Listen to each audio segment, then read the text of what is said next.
who is one of the founding members of the Stop the War Coalition.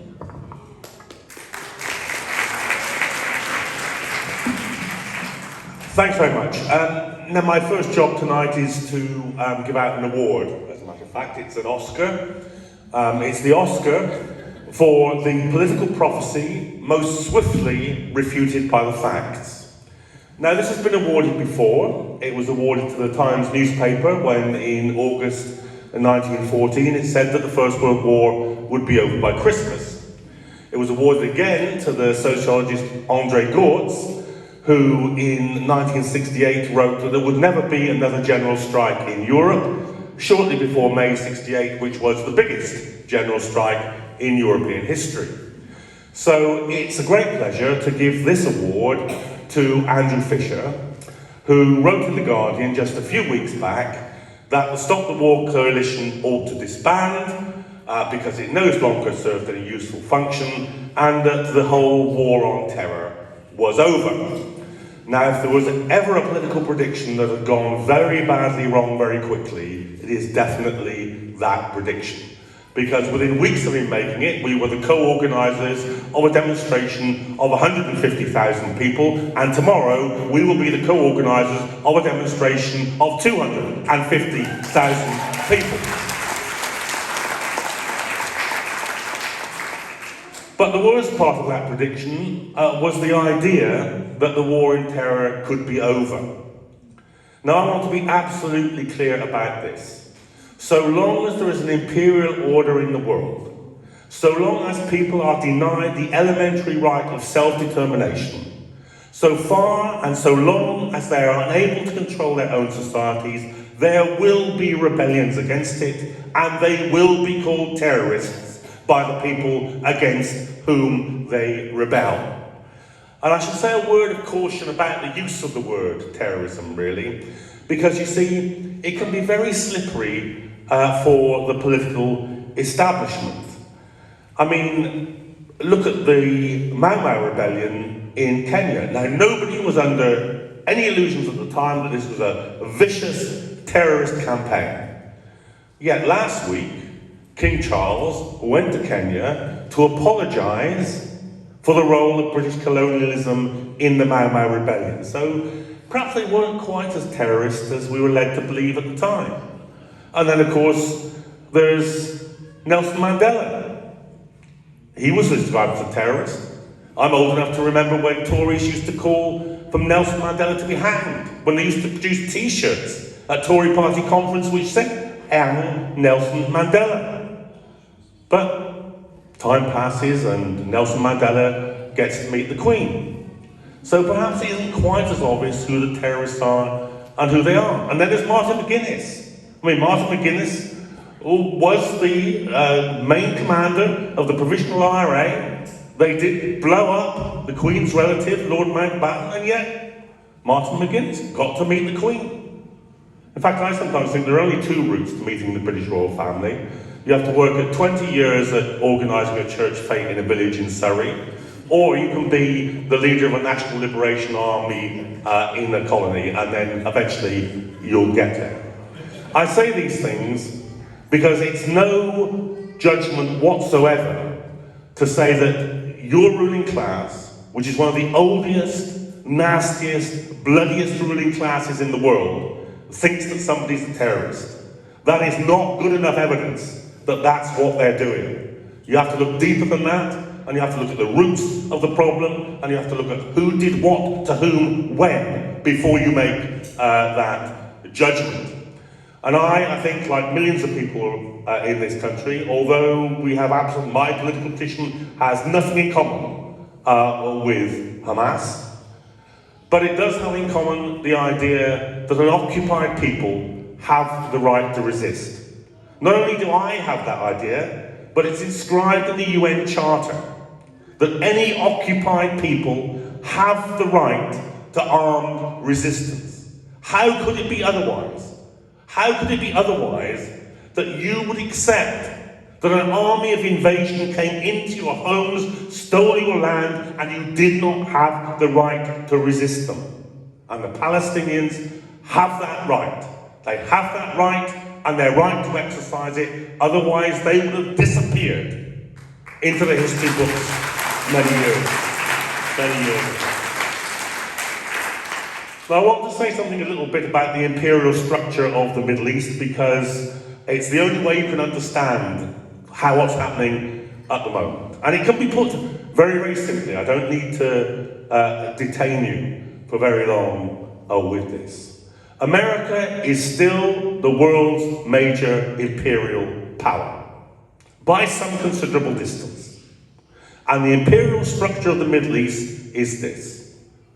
The American imperial state pays the Israelis to keep the Palestinians down, and it pays the tyrants and princes and dictators of the Arab world to stop them attacking Israel. That is how the Middle East is ruled in the modern world. The Americans have a dual strategy: support the Palestinian state and prevent the Arab rulers from doing anything about that state in the Middle East. And we have to understand that these two things are bound together very, very closely indeed, because the solution to this crisis is not and cannot only be down to Palestinians. And believe me, nobody in the Arab world thinks it's just down to Palestinians.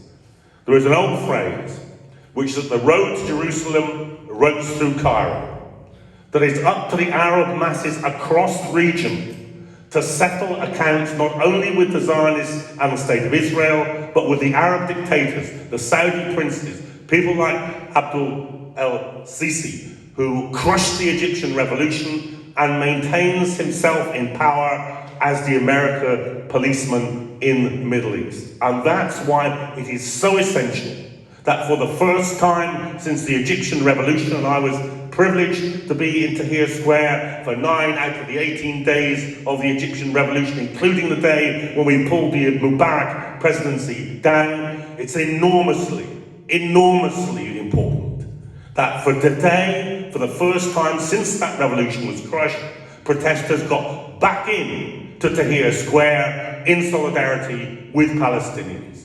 Because if there's going to be a solution to the crisis, it's going to come down that route. And it's important in another way, that connection between the Arab masses as a whole and the struggle of the Palestinians. I think both Tariq and Garda are right when they say that the imperial project, the Israeli project, is to drive Palestinians into the Sinai, to depopulate Gaza by driving a significant section of 2.3 million Palestinians into the Sinai desert. And that's why on the question of the Rafah crossing, we want the Rafah crossing open so that aid goes in. We don't want the Rafah crossing open so that Palestinians are driven out. And we need to be absolutely clear about that. But the imperialists, you know, they never see it coming. Now, I can tell you exactly what is going to happen if they succeed. The Sinai Desert, the northern Sinai Desert, is not empty. It's been partly emptied because the Egyptian regime bulldozed down, in exactly the way that the Israeli regime bulldozes down, over 3,000 houses to create a sterile zone in Sinai against the Palestinians. And in that zone, the Islamic State has started a war against the Egyptian state, which, despite the fact that Sisi attacks Hamas all the time, he has come to a military agreement with Hamas to fight against ISIS in the Sinai. Now, what do you think will happen if the Israelis defeat Hamas and drive 1 million Palestinians into the Sinai desert? I tell you what will happen. Just like when they went into Iraq, they will create a massive ISIS reaction. Because every single time the Israelis take out a Palestinian leadership, a more radical leadership replaces it.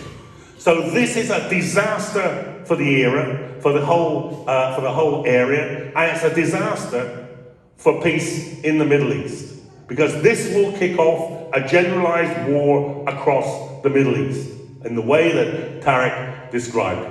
So very much is at stake here. This region is still half ruined from the Iraq war. What is the complexion of the Iraqi government? It's a pro-Iranian government. What happened only last night? That because of the war that the Saudis and the Western allies are conducting in Yemen, the Houthis fired cruise missiles at Israel, which had to be brought down by an American ship in the Red Sea. Now, if you can't see, and I'm addressing our government here, if you can't see that this is a disaster of the very first order waiting to happen, then you can't see very much.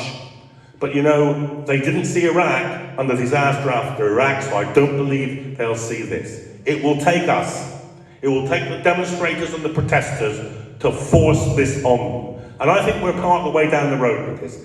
I haven't seen a demonstration since the 15th of February demonstration 2003 against the Iraq war. I haven't seen a single demonstration which had so much impact on the political establishment as the one last Saturday.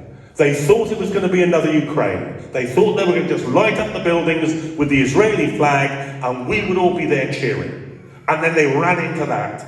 And they couldn't believe it. They couldn't believe it because none of the political establishment, from the right wing of the Tory party to, and I stress this, the left wing of the Labour Party supported that demonstration. That was a wholly and completely grassroots, rank and file, social movement demonstration, and it rocked the political establishment in this country. You look at the right-wing commentators. Lawrence Fox has an absolute fit. The GB News presenters can scarcely believe it. They're hysterical because the stage was next to the cenotaph.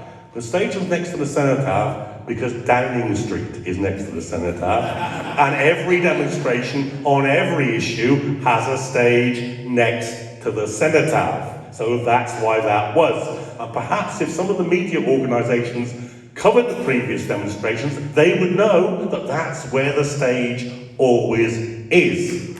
So we've got some way down the road. This week there will be trade union general secretaries, there will be MPs because they quietly, carefully come out from behind the settee to say maybe this isn't a good idea. And we welcome them, better late than never. But we've got work to do. This is a genocide against the Palestinians. It's a disaster for the Middle East. It's a disaster for people in this country, and they can see it. That's why 74% of people want an immediate ceasefire. They are absolutely right, and we've got to put the forces on the street that can disrupt the Tory government, damage Starmer's leadership of the Labour Party, and enforce the case of the Palestinians.